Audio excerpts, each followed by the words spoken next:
A Legend of Multnomah Falls, printed with permission from Ella E. Clark, and this story is available on the Washington State Since Time Immemorial website.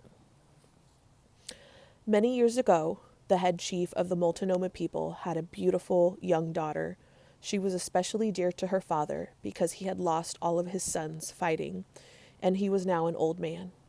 He chose her husband with great care, a young chief from his neighbors, the Clatsop people.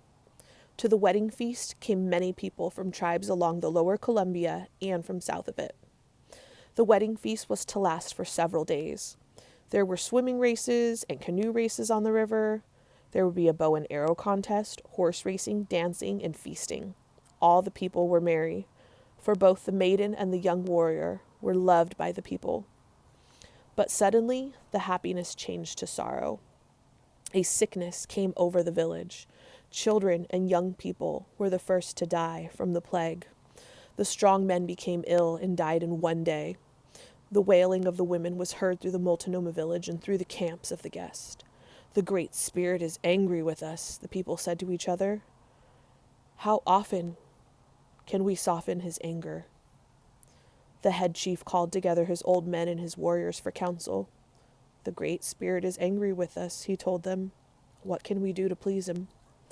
Only silence followed this question. At last, one old medicine man arose. We cannot soften such anger.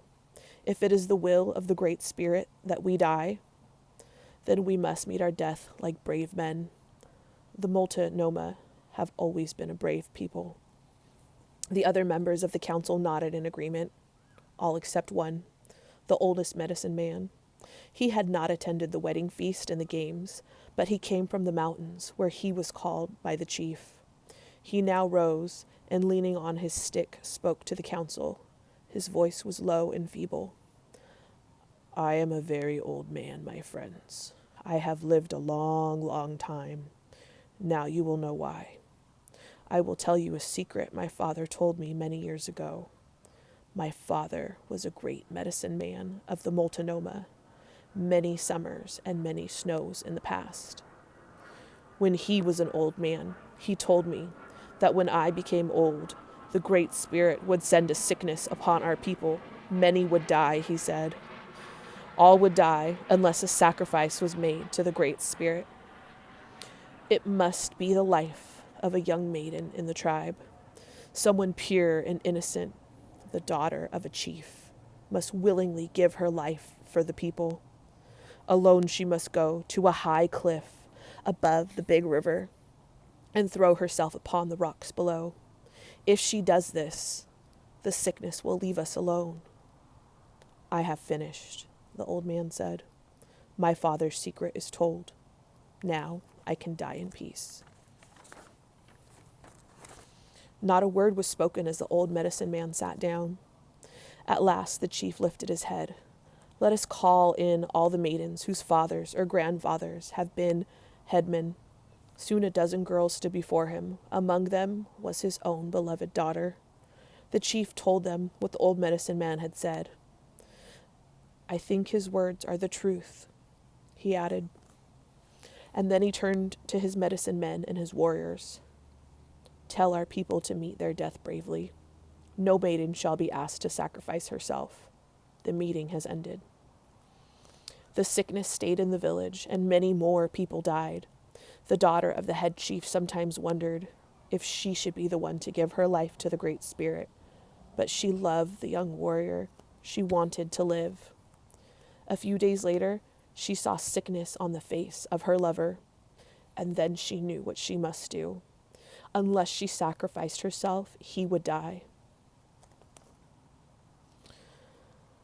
She cooled his hot face. She cared for him tenderly, and she left a bowl of water by his bedside. And then, in the middle of the night, she slipped away alone, without a word to anyone. All night and all the next day, she followed the trail to the great river. At sunset, she reached the edge of a cliff overlooking the water. She just stood there in silence, looking at the jagged rocks far below. And then she turned her face toward the sky and lifted her arms. She spoke out loud to the Great Spirit. You are angry with my people. Will you please make the sickness pass away if I give you my life? Only love and peace and purity are in my heart. If you will accept me as a sacrifice for my people, let some token hang in the sky. Let me know that my death will not be in vain, and that the sickness will quickly pass."